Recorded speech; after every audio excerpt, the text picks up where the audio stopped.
Estamos acá conectados, siempre conectados, pero en este caso particularmente conectados con la vida y contra el terror. El 21 de agosto es el Día Internacional de Recuerdo y Homenaje a las Víctimas de Terrorismo, establecido por Naciones Unidas en el 2017. Es un día para conectar la memoria, para abrazarnos en la distancia, para recordar a las víctimas fatales y para poder tener también el testimonio y el legado de las víctimas sobrevivientes. Ellos son los que nos pueden contar lo que ha sucedido para recordárnoslos a nosotros y a las generaciones futuras. Por eso, a pesar de los kilómetros y de la distancia, hoy vamos a tener el testimonio de 4 víctimas sobrevivientes de distintos atentados. Voy a charlar con Tamara Scherer, sobreviviente del atentado a la AMIA en Buenos Aires el 18 de julio de 1994. También con Ana Aruj, sobreviviente del atentado a la Embajada de Israel en Buenos Aires el 17 de marzo de 1992. Con Carolina Mondino, sobreviviente del atentado de Niza el 14 de julio del 2016. Y con Marcos Bianchotti, sobreviviente del atentado de Atocha en Madrid el 11 de marzo del 2004. Ellos vivieron de cerca el terror y nos van a contar de qué se trata. Tamara, hola, buenas, ¿cómo va aquí? Hola, ¿qué tal? Hola. Bueno, un gusto poder charlar, Tamara, con usted. Queremos saber cómo fue eso, cómo fue ese 18 de julio del 94, qué recuerda y qué nos puede contar. Yo el 18 de julio del 94 iba a trabajar como siempre y llegué tarde como siempre. En vez de llegar a las 8 llegué a las 9, creo, algo así. Y ni bien entré a la oficina, pues yo era la secretaria del presidente. El presidente me habló por teléfono para que escribiera una carta. En mi oficina era la única donde había un fax. Y entonces había una señora, la auditora, que vino a mandar un fax desde mi oficina. La cuestión es que estábamos haciendo eso y mi compañera y colaboradora Silvina, una chica joven, estaba sentada enfrente. De repente se puso todo oscuro, terriblemente oscuro. Un ruido terrible, pero terrible, que no me voy a olvidar nunca. Y un olor a amoníaco o algo así, que era el olor del explosivo, que era muy penetrante, y sentíamos como, yo digo, la casa se está viniendo abajo, y eso es lo que estaba sucediendo en realidad. Y mi compañera Silvina gritaba, es una bomba, y yo no lo podía creer, y me quedé sentada y petrificada en ese lugar, cosa que también me salvó, porque si me hubiera movido, todo se movió, todo se sacudió. Yo me quedé sentada ahí, dura, y cuando paró todo, que no sé cuánto duró, no me puedo acordar ni darme cuenta, Silvina me levantó y me sacó de ahí. Queríamos, bueno, vamos a irnos de acá. Y resulta que salimos de mi oficina y lo único que había era un inmenso agujero negro que terminaba en la vereda de enfrente, con los departamentos de enfrente también destrozados. Todo eso estaba oscuro, todo eso estaba negro. Por eso a mí me quedó para siempre un agujero negro en el corazón, porque cada vez que me acuerdo de eso, me acuerdo del horrible agujero negro que se presentó ante nuestros ojos. Ahora voy a saludar a Carolina Mondino, sobreviviente del atentado de Niza el 14 de julio del 2016.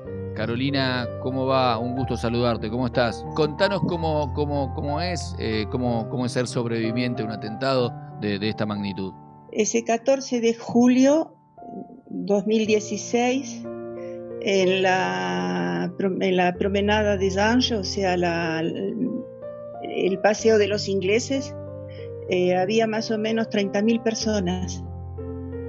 Y desgraciadamente estábamos un poco libradas a nuestro destino. El camión de 19 tonas que se proyectó contra toda esa multitud pudo hacer su maléfico trabajo sin problema. Yo pasé esos 4 meses y medio hospitalizada, pero mi amiga Jacquelina falleció al lado mío. Ella fue yo fui percutada por el camión y ella fue aplastada prácticamente.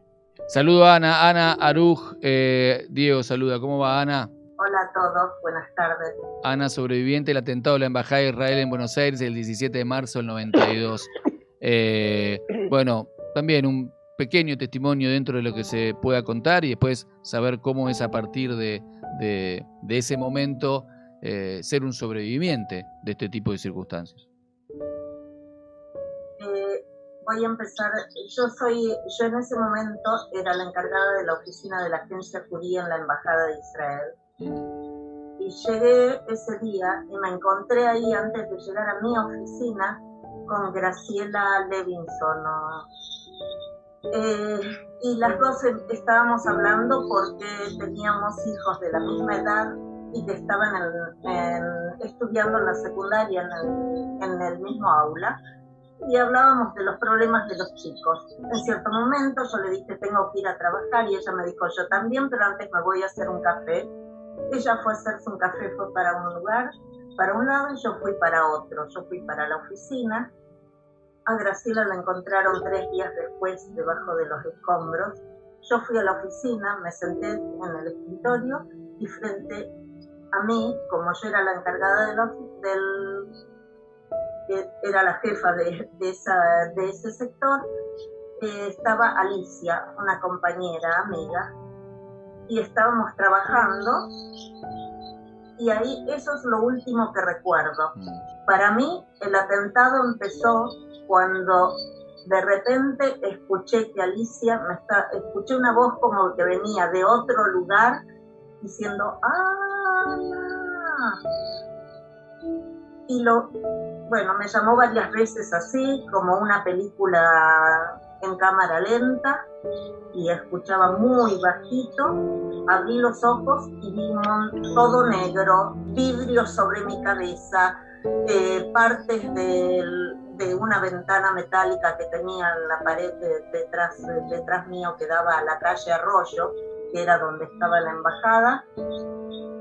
Y siempre digo que Alicia fue la responsable que yo que siga y que esté acá en este momento, porque gracias a ella volví a la vida. Creo que si no me hubiera buscado, muchas veces escuché ese así, creo que no sé si hubiera vuelto. Marcos Bianchotti, sobreviviente del atentado de Atocha en Madrid el 11 de marzo del 2004. Marcos, un gusto saludarte. ¿Cómo andás, Marcos? Hola, ¿qué tal? Es para mí un placer poder estar con vosotros. Yo ese día 11 de marzo viajaba en un tren desde la provincia de Guadalajara a Madrid, porque hacía, escasamente 2 años yo estaba viviendo aquí en España y estaba colaborando con una persona porque se había quedado sin carnet de conducir y yo estaba sin trabajo y estaba ayudando a un amigo. Entonces todos los días bajaba a Madrid a ayudarle en sus tareas, y aquel día 11 de marzo me dormí, no cogí el tren que acostumbraba, sino cogí el posterior y subí a un vagón en el que no acostumbraba a estar, y de repente al llegar antes de Atocha explosionaron las bombas y uno no tenía conciencia de qué es lo que estaba sucediendo, pero de repente me encontré envuelto, como ha sido el testimonio anterior de Ana y el testimonio de cada uno, ¿no? Envuelto en una nube de toda clase de cosas volando, cristales y objetos y demás. Para que sea un poquito más gráfico, en el vagón donde yo viajaba fue el vagón que más gente murió de todos los atentados de Atocha. Murieron 72 personas y de repente el vagón se partió a la mitad. El vagón de tren era de doble piso, yo viajaba en el piso superior y estaba sentado en uno de los extremos del vagón. quedé aprisionado por los bancos del vagón, por los cuerpos de las personas que estaban a mi alrededor, las cuales todas fueron víctimas mortales. No sé qué tiempo estuve en ese vagón hasta que subieron policías y bomberos a sacarme, dado que yo quedé inmovilizado, quedé tetrapléjico de cintura para abajo, de costillas para abajo, y no podía quitarme ni los cuerpos ni los bancos que estaban aprisionándome, hasta que, bueno, los bomberos lograron sacarme, me bajaron en un banco de metal que están normalmente a la orilla de los andenes. Lo arrancaron literalmente del suelo y me subieron a uno de ellos en forma de camilla, me bajaron de aquel vagón. ¿Cómo se sigue adelante?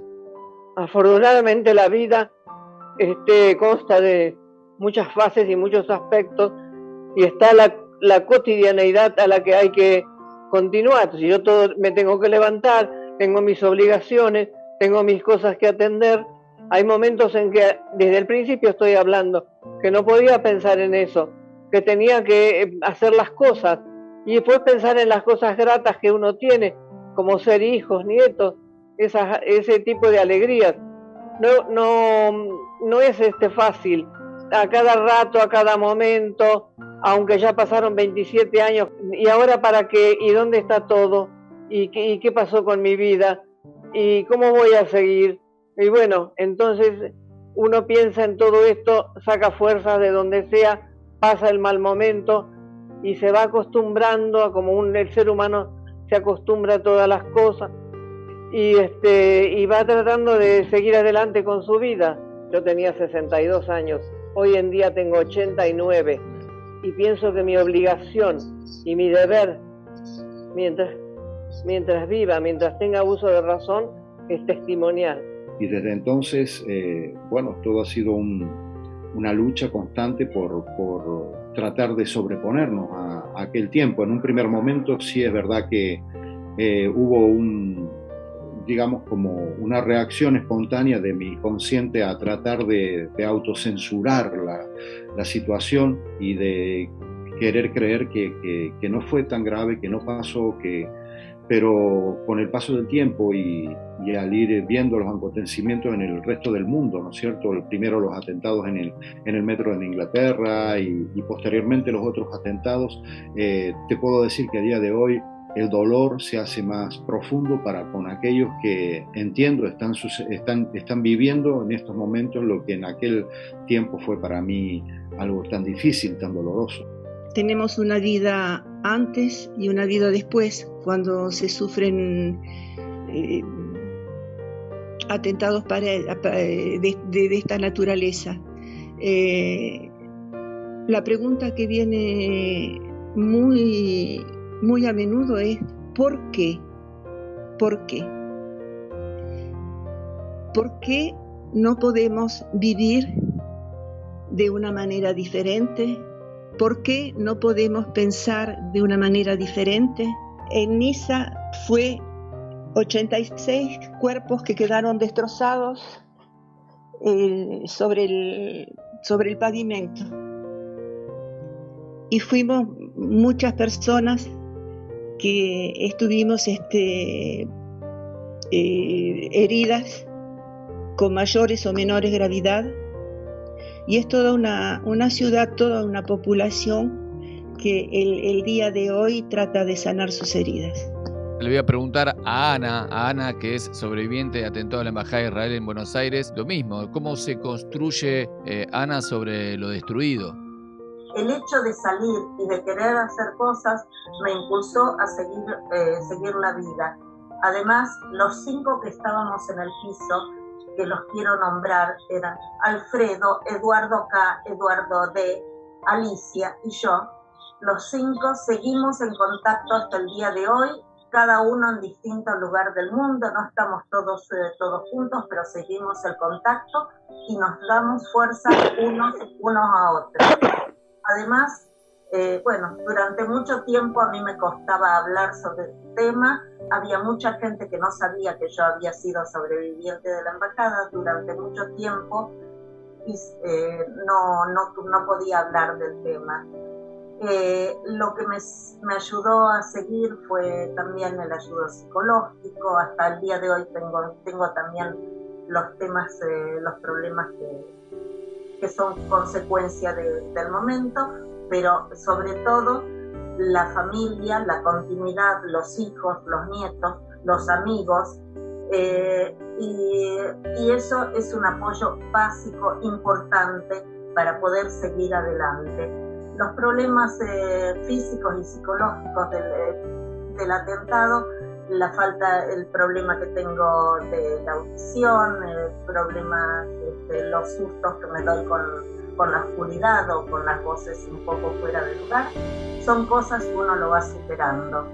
Y tratar de ser y de inculcar a los que nos rodean ser buenas personas y tratar de que vivamos en un mundo mejor y dejar a las nuevas generaciones un mundo mejor. Carolina, te hago la misma pregunta. ¿Cómo se sigue, Carolina, para poder construir a partir de todo lo destruido? Al principio es bastante difícil y luego uno trata de encontrar caminos para sobrevivir, pero la culpabilidad del sobreviviente es muy difícil a sobrellevar. Como decía Tamara, ellos murieron y yo estoy viva. Y esa es una pregunta que a través del tiempo uno se la hace diariamente. Yo ahora les propongo a Tamara, a Ana, a Carolina y a Marcos, los vamos a poner en contacto porque estamos conectados. Si se quieren decir algo, cada uno de ustedes tiene ganas de decirle, ahí los vemos a todos, vemos a Tamara, a Ana, a Carolina y a Marcos. Marcos, si le querés decir algo a alguna de tus compañeras en esta actividad. Decir que para mí son un referente, que cada una de ellas tiene mi más alta admiración por la forma en la que han encarado este tramo de vida que nos toca y saber de que su testimonio y tanto el de cada uno de las víctimas que no conocemos, ¿no es cierto?, sobrellevando el día a día, cimenta las generaciones venideras, ¿no? Saber de que la superación, saber de que el enfrentar las cosas que nos toca vivir con entereza, con ganas y sobre todo teniendo la misma motivación, que es dar esperanza que se puede ser diferente, que se puede ser mejor y que con el esfuerzo de cada uno podemos lograrlo y más allá de lo que el credo o la religión que cada uno profese, ¿no es cierto?, hay algo que tenemos en común y eso es la vida y debemos de amarla, cuidarla y